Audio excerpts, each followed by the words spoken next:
esta mañana nosotros preocupados por una realidad que es para nada grato mencionarlo, y es el alto nivel de desempleo que azota a gran parte de nuestra ciudadanía.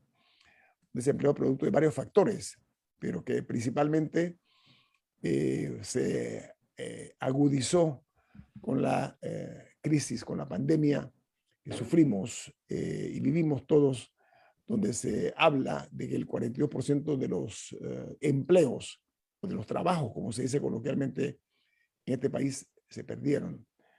Y que 3 de 4 o de cada 4 panameños asalariados también, o sea, esto estoy hablando sector privado, ojo, eso que quede muy claro, han sufrido en alguna forma la suspensión de contratos laborales y que un 15% no regresaron a sus puestos habituales. Eso es una opinión que emitió nuestro invitado esta mañana, don René Quevedo. Don René, esto que usted que ha mencionado es una fuente que buscamos de usted, de un escrito que usted hizo y que me llamó muchísima atención porque no únicamente se trata de la pérdida de los empleos, de los que tenían y ahora no tienen, los que se quedaron sin un tipo de sustento, sino también el incremento brutal y desproporcionado en los alimentos, en las medicinas y ahora, como si fuera poco, en la línea de las tragedias, los precios del combustible están incontrolables. A ver, ¿qué debemos nosotros hacer como país para que nos recuperemos económicamente, dándole oxígeno a los trabajadores? Don René Quevedo, bienvenido.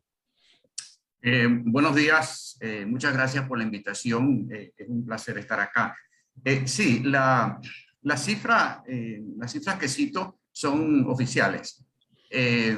¿Cuál es la fuente, don René Quevedo? La Contraloría General de la República. Okay. Yo verifico el informe laboral de septiembre del 2020 y lo comparo contra la cifra, el informe laboral del 2019, de agosto, ¿okay? Y veo que el Usted habla del sector Instituto privado, Nacional de Estadística y Censo. de Estadística y Censo de la Contraloría, el número de trabajadores asalariados privados a agosto del 2019 era 873.750.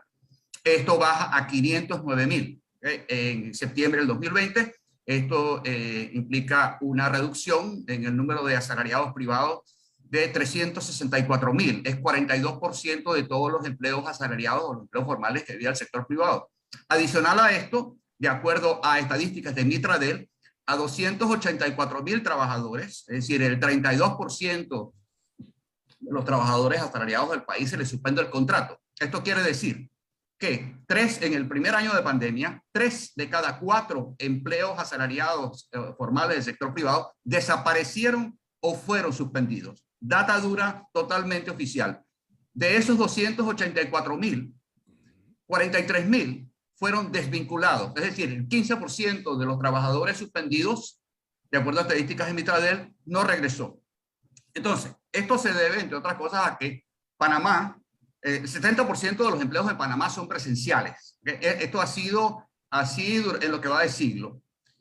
Quiere decir esto que esto nos planteó una altísima vulnerabilidad a las medidas de restricción ocasionadas por el COVID.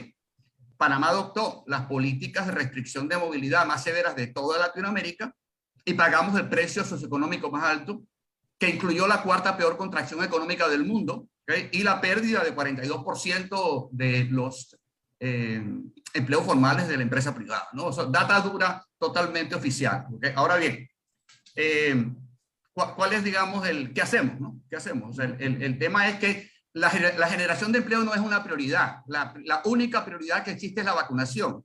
Es decir, no existe estrategia de reactivación económica. La reactivación económica que estamos viendo se debe a las exportaciones de cobre, a los mayores ingresos del canal y los mayores ingresos de la zona libre. Es el sector externo. La demanda interna está deprimida con 3 sectores, muy en particular bastante rezagados: construcción, comercio al detalle y turismo. Entonces, que concentran un tercio de los empleos del país. Entonces, mientras la prioridad siga siendo sanitaria, seguirá habiendo crisis laboral. La crisis laboral se está agravando. Es decir, si yo hago el balance de lo que han sido los 2 últimos años, digamos, mido 2019 a 2021, recuperamos algo de esos 364.000 empleos, sí, ¿ok?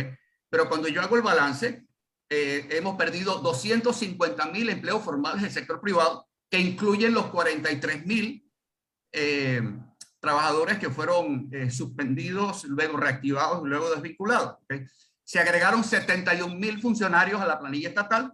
La planilla estatal ronda los 365.000 empleados públicos, de acuerdo al informe de la Contraloría de junio del 2021 y al informe que a una carta del MEF firmada por el ministro Alexander del 1 de febrero. Entonces, y hoy tenemos a 400.000 personas que reciben el vale digital porque no encuentran empleo. Entonces, estamos ante una crisis laboral. El hecho de que tengamos 400.000 personas recibiendo el vale digital es prueba de esa crisis digital. Por otro lado, la crisis laboral se está agravando. El año pasado, Mitradel tramitó 40% menos contratos laborales, nuevos contratos laborales, que en el 2019.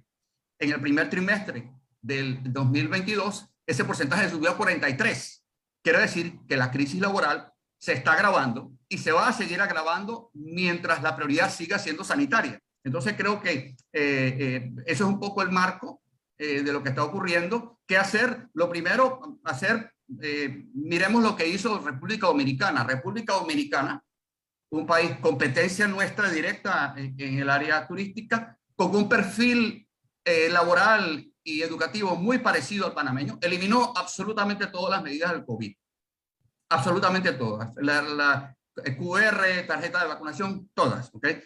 Y el efecto ha sido impresionante. En el primer trimestre tuvieron un incremento muy fuerte en el número de turistas. Sí. Bueno, acabo de decirle, don René, es tan cierto lo que usted está diciendo, que de entre los titulares de los medios que dimos a conocer en el bloque anterior, la noticia en República Dominicana es que el Fondo Monetario Internacional dice que la economía de República Dominicana muestra una notable recuperación, que es lo que dice la nota, que es una combinación de las medidas monetarias y fiscales que han logrado reactivar la economía en República Dominicana, pero yo le agregaría un turismo bien manejado. El turismo dominicano es un ejemplo no únicamente para el Caribe, sino para América Latina. ¿Qué está haciendo Panamá desde su perspectiva en cuanto al turismo?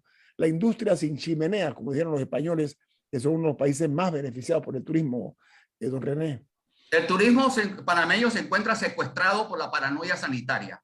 Y es claro, contundente. O sea, se cerraron 3.000 restaurantes, 20% de los hoteles cerraron, el resto está operando con 25% de capacidad.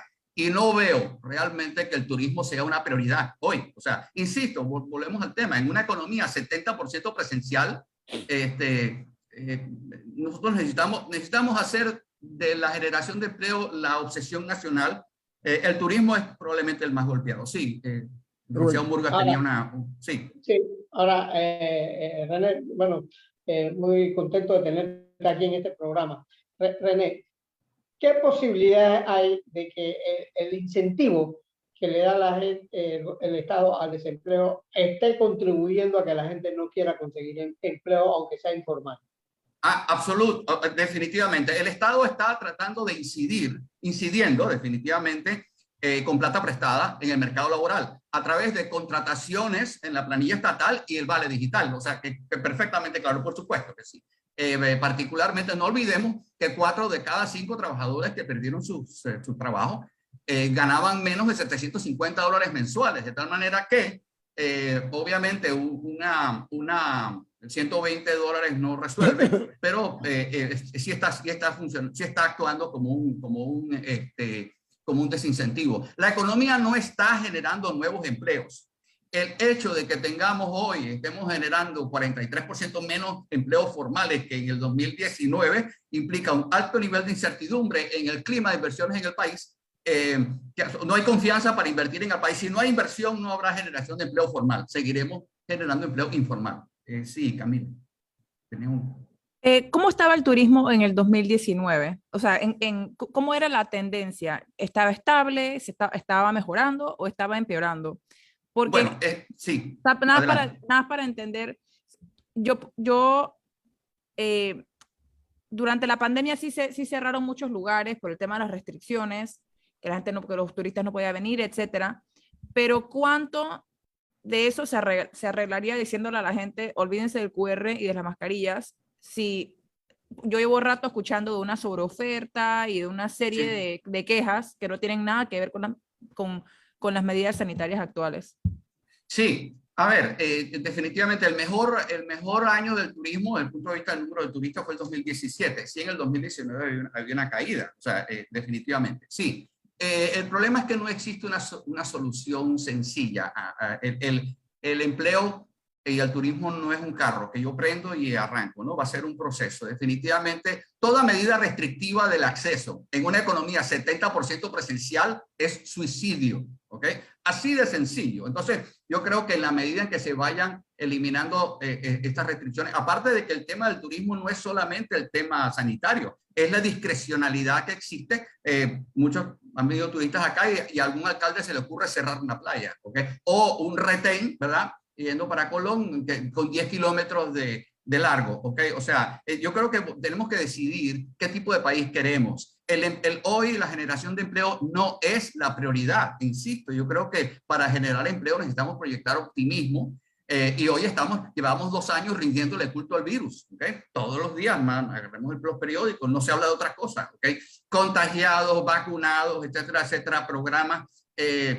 Y es una de las cosas que vamos a tener que, y no me quiero centrar solamente en eso, porque es un conjunto de cosas, eso forma parte de la situación. Pero no olvidemos que para que yo pueda generar empleo tiene que haber inversiones, y para que haya inversiones tiene que haber tiene que haber una perspectiva de negocio, lo que a veces hemos satanizado la iniciativa privada. Para que yo contrate a alguien tiene que haber un empleador que ve un negocio y como ve ese negocio, contrata, ¿okay? Si esa posibilidad real de negocio no existe, no va a haber contratación. Entonces, invertir en Panamá debe ser rentable. Vamos a corte comercial. Están escuchando la opinión de René Quevedo sobre una punzante realidad, el alto nivel de desempleo que hay en nuestro país. Vamos a ir analizándolo aquí con nuestro invitado en Infoanálisis. Este es un programa para la gente inteligente. Bueno, René Quevedo está con nosotros esta mañana. René, hay una serie de factores, ¿ok? No es nada más, no podemos concentrarnos nada más en eso que tú dices que es la paranoia del terror en cuanto a la pandemia. Correcto. Es una realidad Sí. que dejó muchos muertos. Están los panteones llenos de panameños y panameñas que perecieron producto de la COVID-19. Ahí están testigos mudos, muchos, de esta terrible situación que vivimos, y el número plural de panameños y panameñas que fueron también, que no estaban inmunizados, que fueron víctimas de la COVID-19 y cuyos efectos todavía persisten. Pero vamos a entrar al tema que nos ocupa, que es el desempleo. Pero para que aquí haya inversión extranjera, don René Quevedo, es plausible la preocupación que usted externa y que nosotros recogemos y que la hacemos como buena y la estamos dando a conocer ampliada. Pero hay también otros factores. Por ejemplo, el sector de la construcción se vio seriamente contraída muchísimo. Esta que era uno de los motores de la economía panameña. Entonces, la corrupción también ha degenerado muchísimo y ha lastimado mucho a la imagen del país. La falta de seguridad jurídica, otro factor que incide en una forma muy seria también en cuanto al empleo, desempleo, pero más que todo en la inversión que genera casualmente empleos y ganancias. Entonces, ¿cómo hacer atractivo a Panamá ante los inversionistas en este marco, en su opinión, don René? Sí, no, como hablábamos antes, no es una sola cosa la que va a resolver. O sea, yo no quiero centrarme, o sea, que solamente el tema de las medidas de COVID lo que va a resolver, por supuesto que no. ¿Okay? Miren, Panamá ha sido históricamente, o lo fue durante mucho tiempo, un destino favorito de las inversiones extranjeras. De hecho, el crecimiento que hubo en los últimos 30 años antes de la pandemia fue en gran medida debido a los flujos de capitales. ¿Okay? Hoy, Costa Rica es el país que proporcional a su economía genera más o atrae más inversión extranjera. ¿Okay? Sí, todos estos elementos definitivamente es absolutamente urgente atraer inversión extranjera. A ver, lo que pasa es que es algo bien sencillo. O sea, el sector privado nacional está descapitalizado. Llevamos 2 años con una economía en este estado donde las prioridades económicas están sujetas a criterios sanitarios. Por otro lado, definitivamente el tema de la corrupción, el tema de la seguridad, el tema, digamos, lamentablemente, a veces siento que se trata de abanicar un discurso xenofóbico y decir que queremos inversión extranjera. Es como decir, bueno, no, manden la plata pero no vengan, ¿ok? Así que definitivamente la seguridad jurídica, la coherencia, yo creo que es un tema de coherencia con respecto tenemos que decidir si queremos inversión extranjera o no. Mandamos a veces mensajes contradictorios. El tema, por ejemplo, de la burocracia para los trámites acá es definitivamente un serio problema que inhibe o que crea incertidumbre. El virus que estamos enfrentando es de la incertidumbre, no es el COVID. ¿Okay? Y la vacuna es la confianza. ¿Cómo transmitimos confianza? Yo no puedo decir, bueno, confía en mí porque yo soy buena gente. Esto es un proceso. Así que yo creo que va a llevar un tiempo. Creo que estamos mejorando. Yo no quiero sonar apocalíptico en lo absoluto. Estamos mejorando, pero obviamente todavía estamos muy por debajo de los niveles del 2019. Camila tenía una pregunta hace rato.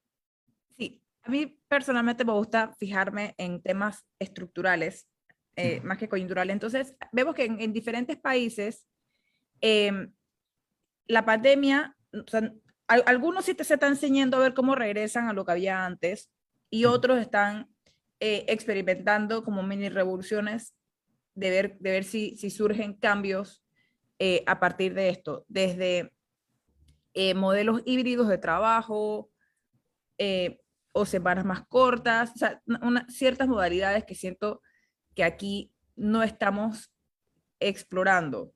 Siempre, o sea, estas, por supuesto, siempre deben velar por el bienestar del trabajador primero y evitar que ocurran abusos. Y yo entiendo que el Código de Trabajo de Panamá para ciertas cosas puede ser algo rígido.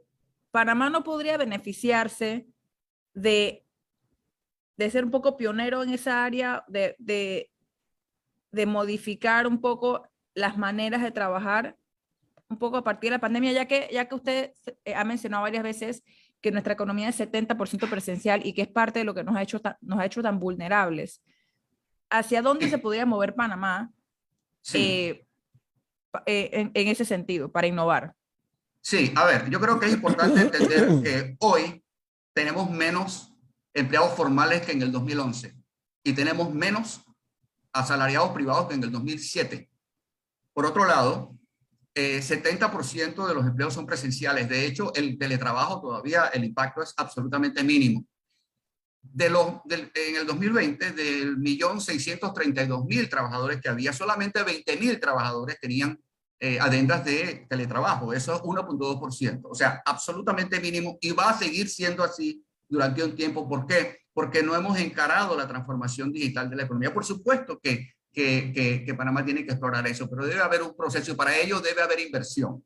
Debe haber inversión en tecnología, debe haber inversión en esos nuevos modelos. Por otro lado, no olvidemos que 4 de cada 5 trabajadores que perdieron sus trabajos tenían escolaridad inferior a 11 años, ¿okay? 11 o menos años de escolaridad. Agreguemos a esto que el número de desertores escolares en educación premedia y media pasó de 14.000 adolescentes por año en el 2019, antes de la pandemia, a 80.000, de acuerdo al último informe de UNICEF. Quiere decir esto, que tenemos una altísima proporción de gente desempleada con bajos niveles de escolaridad, a quienes hay que buscarles trabajo. O sea, definitivamente, si sumamos 400.000 beneficiarios del Vale Digital, 365.000 empleados públicos y 191.000 personas que reciben subsidios del MIDE todos los meses, casi 500.000 de personas casi 1 millón de personas, perdón, reciben dinero del Estado todos los meses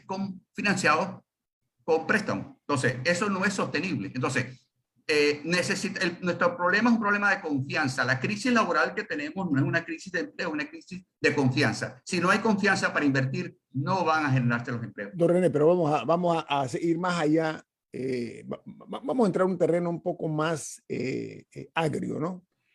Por una parte, además del rezago que tiene Panamá en materia de educación, está eso por una parte, tenemos una cultura también de conformismo en ciertos sectores de la sociedad panameña, y lo digo con muchísima pena. Pero además de ese caldo de cultivo peligroso, ojo, es muy peligroso para cualquier sociedad, están lo que yo denomino los rituales burocráticos. Un inversionista que viene a Panamá se encuentra con una serie de valladares, de muros de contención que no le permiten poder invertir en Panamá en una forma mucho más eficiente, sino todo lo contrario. Va desde las coimas que les piden, y lo digo en voz muy alta y subrayado, las coimas que se piden en la burocracia estatal para que un proyecto en Panamá pueda prosperar, o de no pagar coima, es harto sabido que lo dejan ahí descansar hasta que la persona responda con una ayudita económica, entre comillas. Eso es una de las cosas que nos muerden a diario. Allí tiene que venir también entonces la seguridad jurídica. Tiene que entrar en juego también el reto ya que tenemos de que si no cambiamos esa actitud suicida, no va a ir muy mal, señor Quevedo. ¿Qué otro factor, además de lo que yo he mencionado, considera usted que inciden negativamente para que la inversión extranjera, porque no podemos vivir nada más de los préstamos que nosotros recibimos aquí para el movimiento económico interno? Debemos también generar inversión extranjera. ¿Qué podemos hacer? Sí, no sé si Camila tenía una... Contésteme esta primero. Es una pregunta separada. Sí, sí, definitivamente es un conjunto de cosas. Bueno, yo creo que las han listado todas, ¿no? O sea, definitivamente no hay nada más cobarde que el dólar. ¿Okay? Cuando el dólar ve incertidumbre, no va a venir. ¿Okay? O sea, yo creo que es bien sencillo. O sea, definitivamente el tema institucional, el tema corrupción, es un tema vox populi entre muchos inversionistas. Mientras más complicados, engorrosos sean los trámites para montar un negocio, mayor la probabilidad para discrecionalidad del funcionario y obviamente la posibilidad de que haya algún tipo de corrupción, ¿no? Entonces, definitivamente, eso es un tema. Por otro lado, creo que volvemos al tema, creo que tenemos una serie de ventajas comparativas, existe un enorme potencial, ¿okay? Este país lo tiene todo, o sea, pero la capacidad que tenemos para poder desarrollar esos sectores depende, sin lugar a dudas, de nuestra capacidad para generar inversiones. Con el sector privado descapitalizado, la inversión extranjera obviamente es una opción. Aparte de esto está el financiamiento bancario. El financiamiento bancario es el aceite del motor de la economía. Pero volvemos al tema de la seguridad. ¿Cuáles son los elementos que hoy ocasionan incertidumbre? Definitivamente temas coyunturales. O sea, por ejemplo, el hecho de que la crisis laboral se esté agravando tiene directa relación con el impacto laboral de Omicron que tuvimos, lo que está pasando en Ucrania, que le agrega un componente inflacionario a un alto nivel de desempleo, el desempleo muy concentrado en estratos inferiores de la economía, así que definitivamente esto me agrega un elemento de incertidumbre. Pero dentro de todo esto, el tema de la institucionalidad, la fortaleza de las instituciones, las reglas claras, yo creo que volvemos al tema, y dentro de todo esto y con muchísimo respeto, pareciera que no hay a veces coherencia. Hay casos de incoherencia entre el planteamiento del Ejecutivo y los proyectos que se discuten en la Asamblea. Creo que tenemos que definir cuáles son las cosas que queremos, o sea, qué es lo que queremos lograr, ¿no? Camila, sí.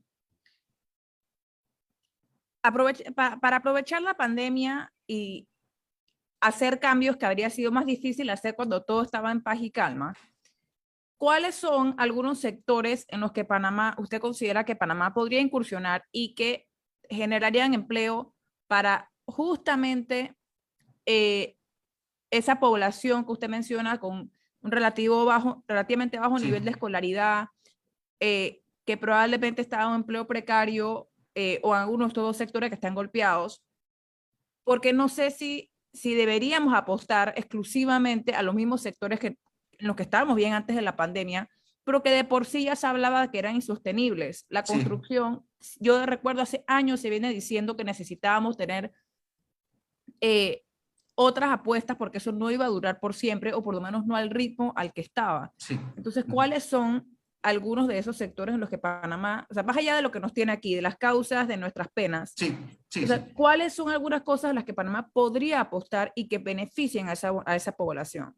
Sí, yo creo que primero tenemos que hacer los negocios, los negocios rentables en esos sectores, en estos sectores que voy a mencionar, y los menciono en orden, ¿okay? La agroindustria, definitivamente, o sea, la agroindustria y la agroexportación es un sector definitivamente donde debemos apostar. El turismo, aunque obviamente el turismo está sumamente golpeado, nos guste o no, vamos a tener que reactivar la construcción. O sea, definitivamente los sectores, lo que está ocurriendo es que tenemos un alto nivel de trabajadores con baja escolaridad que están desempleados, y los sectores que utilizan mano de obra de baja escolaridad están sumamente golpeados. El Estado está apostando por la minería, que yo la minería, obviamente, sí es un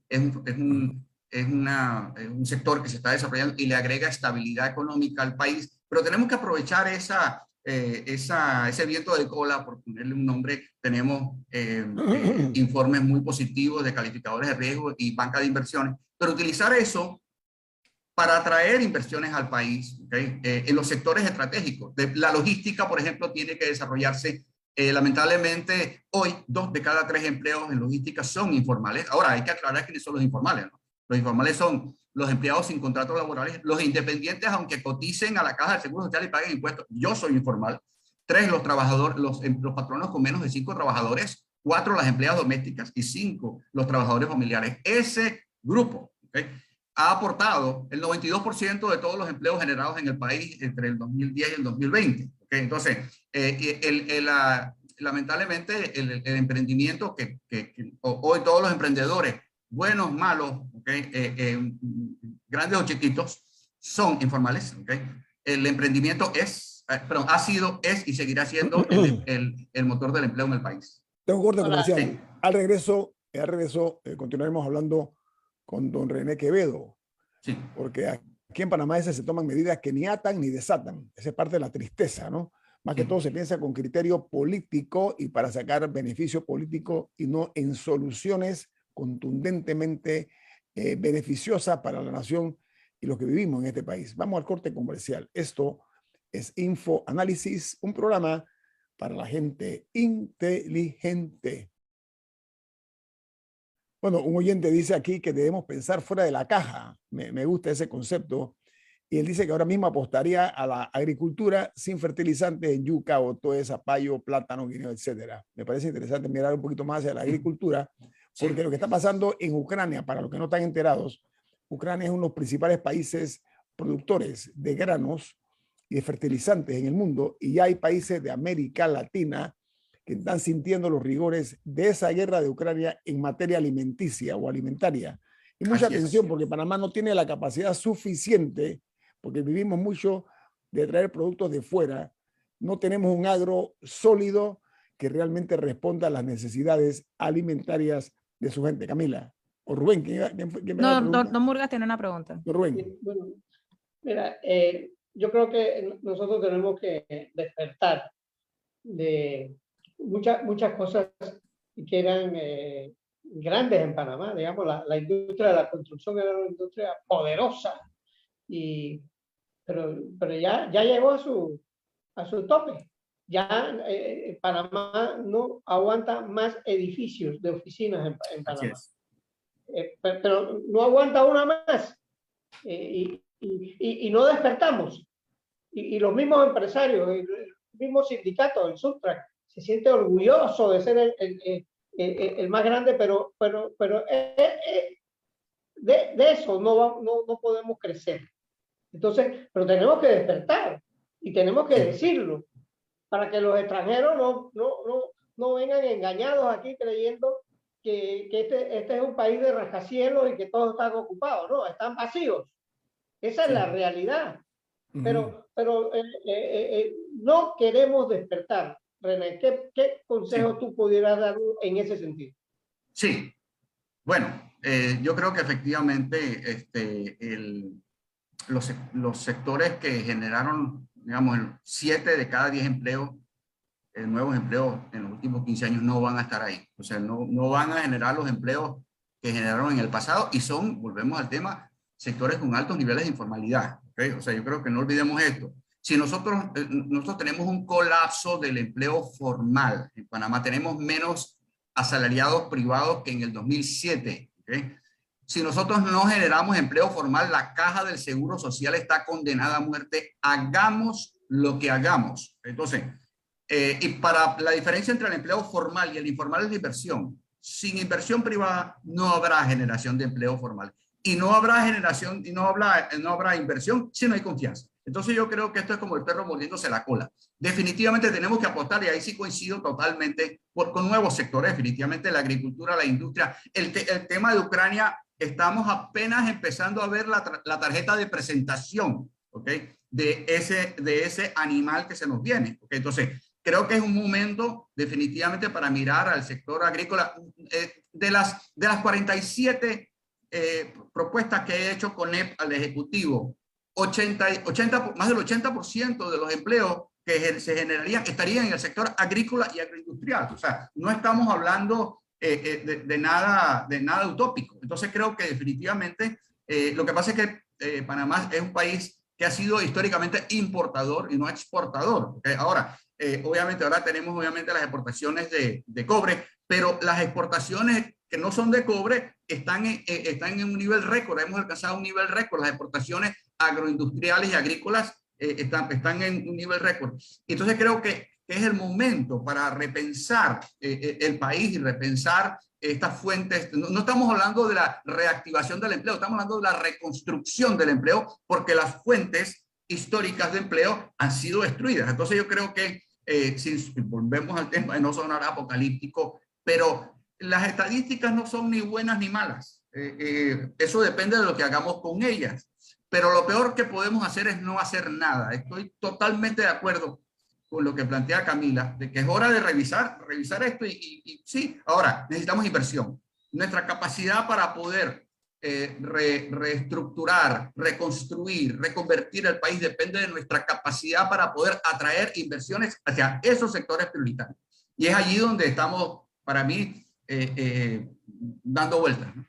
Camila. Sí, Camila. Bueno, y en esa inversión tanto privada, pero también que la inversión del Estado sea eficiente, Sí. y que genere desarrollo, o sea, que no sea nada más enterrar cemento en la tierra, Sí. sino que verdaderamente promueve cambio. Aprovecho para leer la opinión de un oyente que dijo que algunos temas importantes para atraer esa inversión extranjera que mencionamos es, bueno, el oyente considera que la estrategia Pro Panamá es equivocada, porque consiste en vender todas nuestras ventajas a cualquiera. En su lugar se debe hacer de forma estratégica y determinar empresas de qué sectores deseamos atraer, de qué países y sobre todo a cuáles empresas para atacarlos a ellos de forma específica, y que también menciona que no existe ninguna entidad encargada de promocionar nuestro sector de servicios financieros, que es el más importante después del canal, a diferencia de nuestros competidores. Es la opinión del oyente. Estoy de acuerdo. Me imagino respondiendo un poco a lo que conversábamos más temprano. René, pero hay una realidad. El problema aquí es que muchos gobernantes han vivido en su propio microcosmos, ¿ok? Sí. En su propia burbuja, y no ven lo que está pasando fuera de su entorno. Y eso hay que ser en eso brutalmente sincero, por una parte. Por la otra, Sí. en Panamá, en una época, había mucho interés en que los estudiantes fueran bilingües. Usted recuerda, ¿no? Sí, claro. Era un honor, un muchacho graduado de una escuela que se llamaba, creo que todavía existe, el IPA, el Instituto Panamericano, por poner un ejemplo. Pero el bilingüismo se practica más que todo en las escuelas privadas, no en las públicas.